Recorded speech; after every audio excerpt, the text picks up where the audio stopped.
I must not fear fear.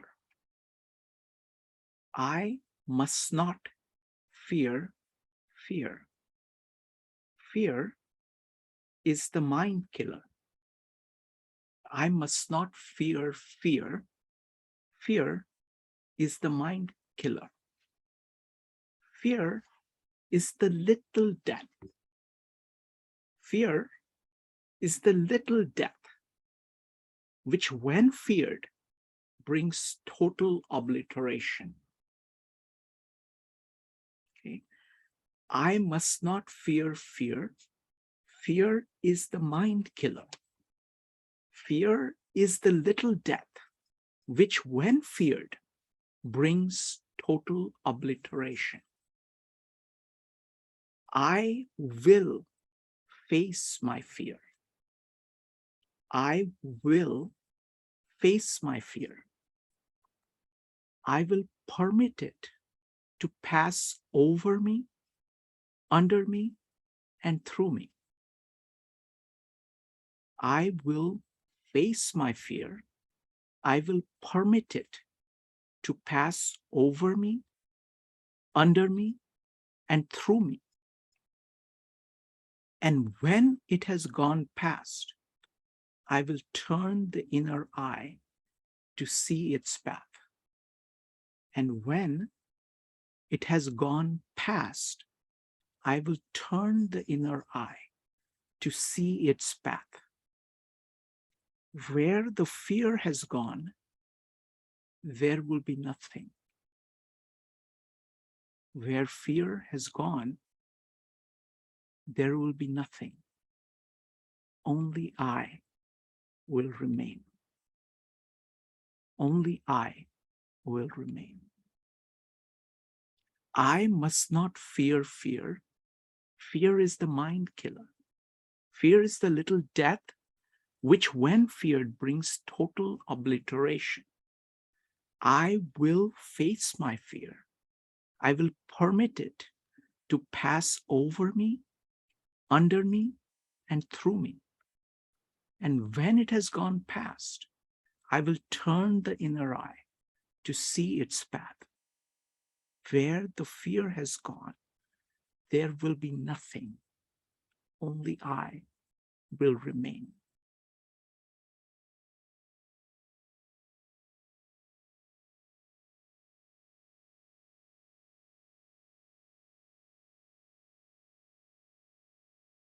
Only I will remain. Only I will remain. I must not fear fear. I will face my fear.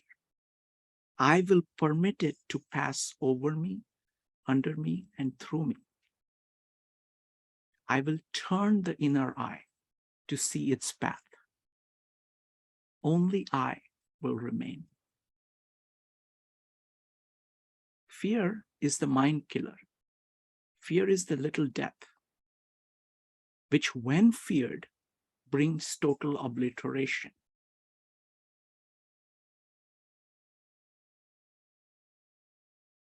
Where fear has gone, there will be nothing. I must not fear fear. Fear is the mind killer. Fear is the little death, which, when feared, brings total obliteration. I will face my fear. I will face my fear. I will face my fear. I will face my fear. I will face my fear. I will permit it to pass over me, under me, and through me. And when it has gone past, I will turn the inner eye to see its path. Where the fear has gone, there will be nothing. Only I will remain. Only I will remain. Folks, would love to hear your comments. Go ahead and type an exclamation mark. I'm going to keep the quotation here. Would love to hear anything that anybody has to say. Next up is going to be Evanik. Evanik, you're on mute. Okay, sorry. I think this is a very powerful quote. And this is the first line. I must not fear fear. And I think that's what we do a lot of times. We fear, like we anticipate the fear and then we start fearing it then. And what is fear? We're afraid. What the question really is, like, what are you afraid of? Are you afraid of going through something that you don't want to go through? Is it of death? And it says which that fear is the little death, which when feared brings total obliteration.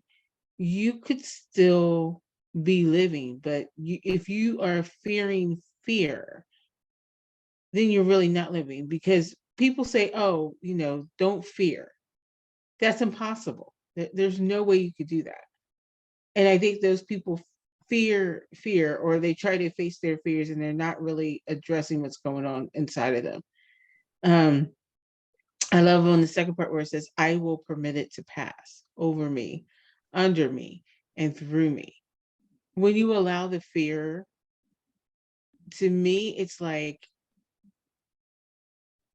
it doesn't have power over you. Okay, I'm afraid of doing this thing. I'm going to do it anyway. And I'm going to know that there's fear there. And I'm going to let it pass through me.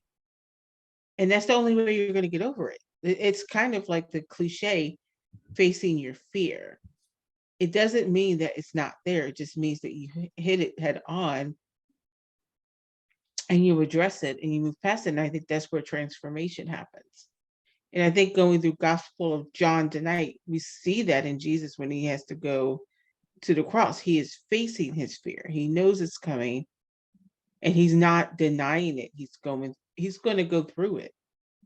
And he knows that it's going to transform him one way or the other. So I think this is a great quote. Thank you. Thank you, Evanik. Next up, I will go with Rupali, followed by Joe. Rupali.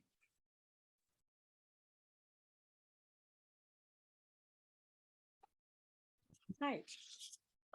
So this passage, this quote reminded me of chapter 16 in Bhagavad Gita, where it starts with not to be fearful, to be free of fear. And what does that mean? So I just thought that I know this is from a book, but I haven't read Dune, so I don't know how this fits within the context of the book. But this quote reminded me of Bhagavad Gita. And it is one of the virtues to have to live your life without fear. It doesn't mean to be foolish or just go at things without thinking. It does mean that you you you see what is and then approach it with courage or without fear. And I like the end where it says, where the fear has gone, there will be nothing, only I will remain. So that's really well said. I don't think I need to say anything more than that. Thank you. Thank you, Rupali. Next up is Joe. I think Rupali actually said it beautifully. Is that I mean, many times we're looking to overcome the fear within ourselves, and that is pretty much the challenge that we're faced with. And if that is the case, then you have to ask it, what is it really? What is it that you're really afraid of? And then you can start to actually start to do some introspective work to see if what you fear is really worth fearing, and if you went through it, how painful would it actually be? And it probably wouldn't be as painful as you're making it out to be.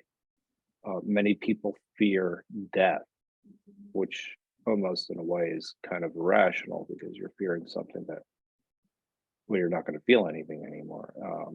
You don't know what's next.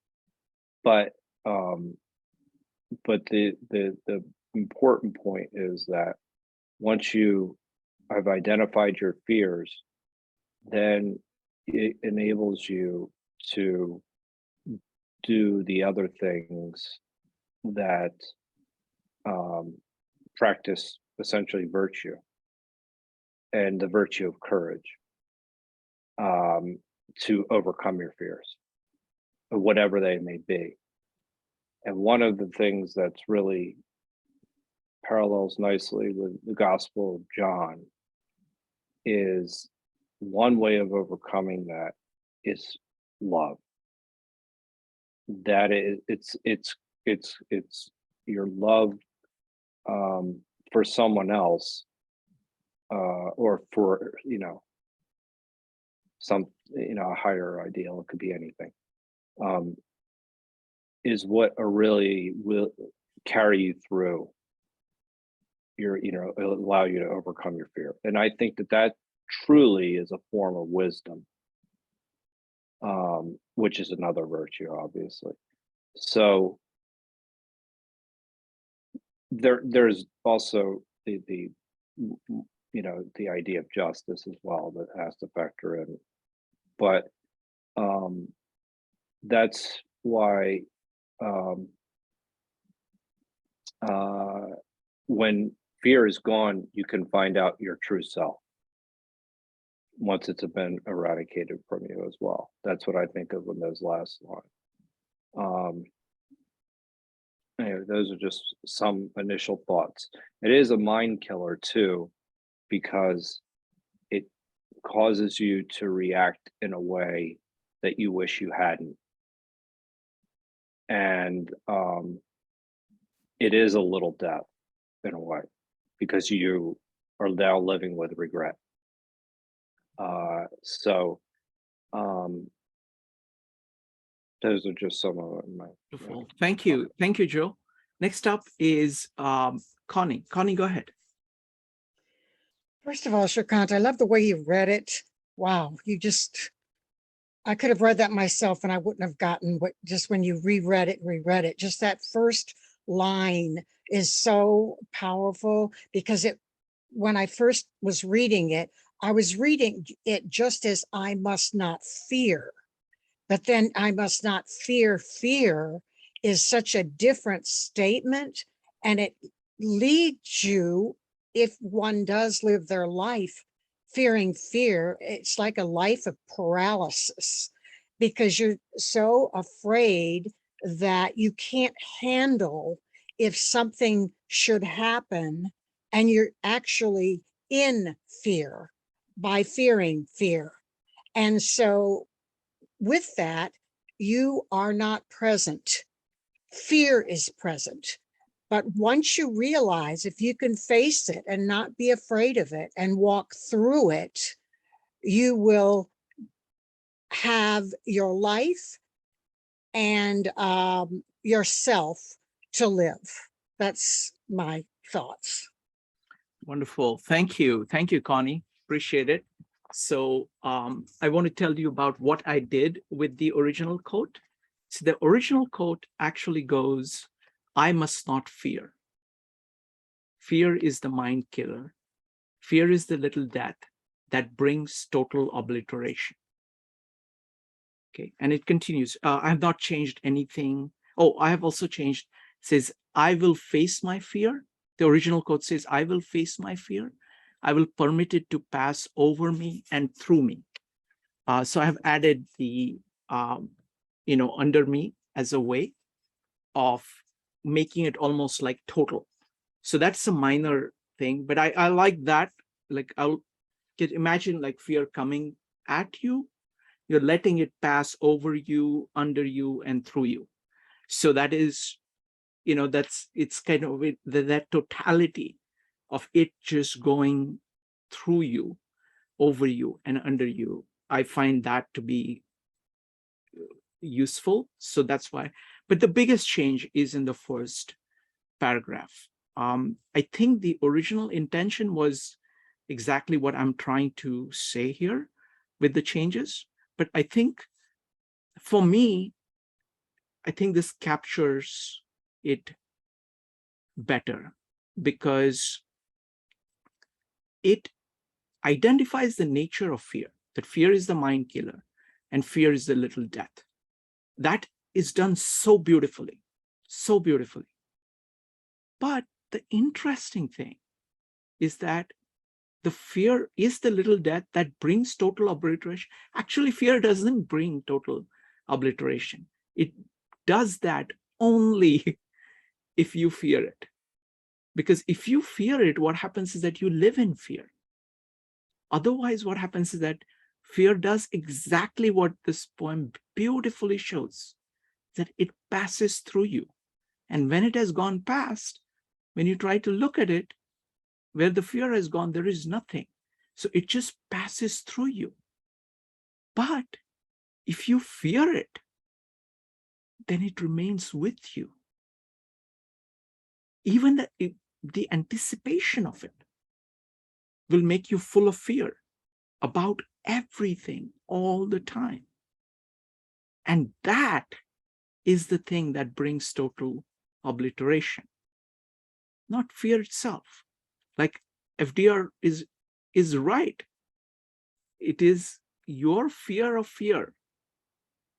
That is the problem. So that's why I put it, I must not fear fear. I really like that line. And that is a statement of principle. Now, when you come back and say, only I will remain, see the I here. What is the I? I is your consciousness, your mind, yours being present. If you fear fear, you don't have an I. You have only fear in place of your being conscious, and you will see fear everywhere. The other point, so it's firstly, the poem identifies the nature of fear. It's a mind killer, it's a little death. And it is all about accepting that I will face it and I will let it pass through me. And when you let it pass, it is a profoundly, it's not an accident that we have fear. Fear is needed as a part of our evolutionary makeup. It is telling you that there is a danger and that you need to do something about it.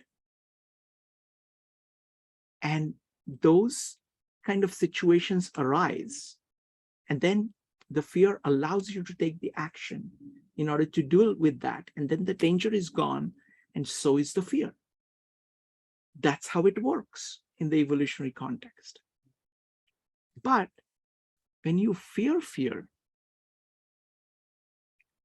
now you have that living in the place of your I. So instead of only I will remain, only fear will remain if you fear fear. Another way of looking at it is that in the filth it would be found, is what Jung said. Being willing to go through fear is what is needed in order to have a pure consciousness. The need to let your fears die in order to resurrect your consciousness. So it's the same idea of the cross and the resurrection.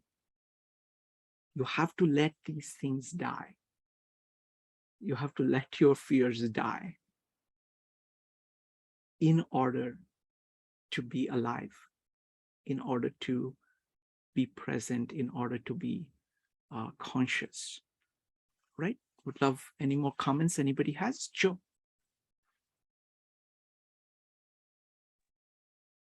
Yeah, I really appreciate the example that you used with how fear is natural, but it's what we do with that fear ultimately that defines us. And that process, even though it may hurt, ultimately leads to wisdom. And again, so there's also the wisdom is that what were you fearing in the first place, and then the idea of going through something, you have an experience that you now, and that leads you to be wiser. Overcoming your fears also allows you to connect with other people. I mean, if you don't confront your fears, and you only do, you lack the experience to develop the empathy that you need in order to really understand what somebody else is going through. So the more you confront something, let's just say it's as simple as writing a book.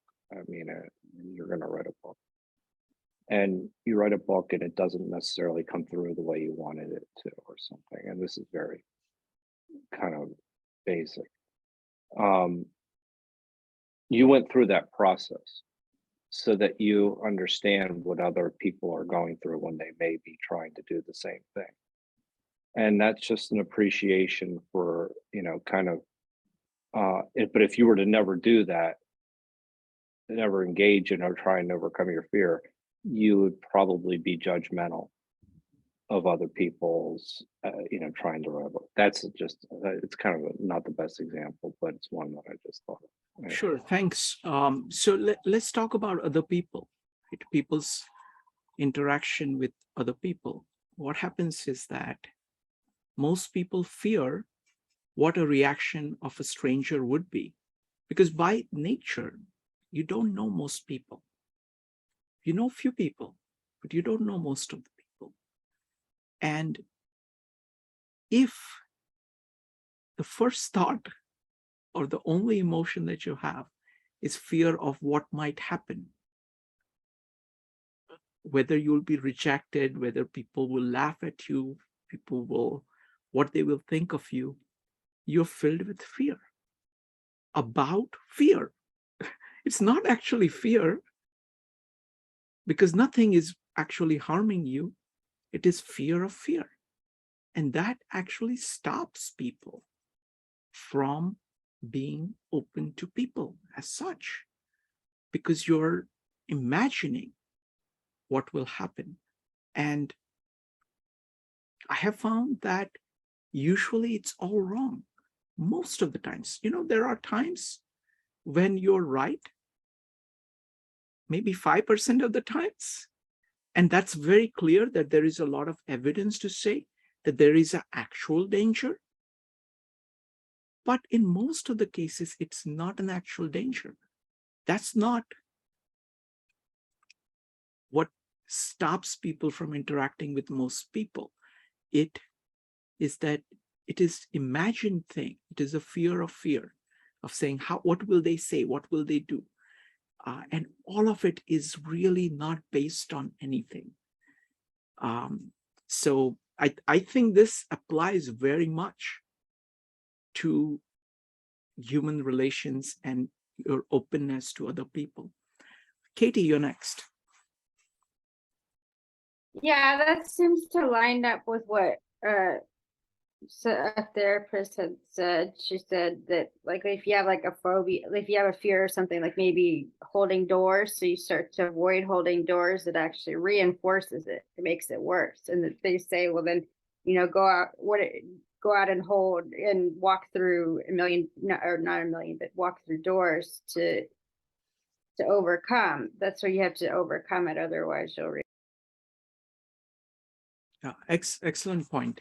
So I like this very much, and I'm just delighted to share this with you.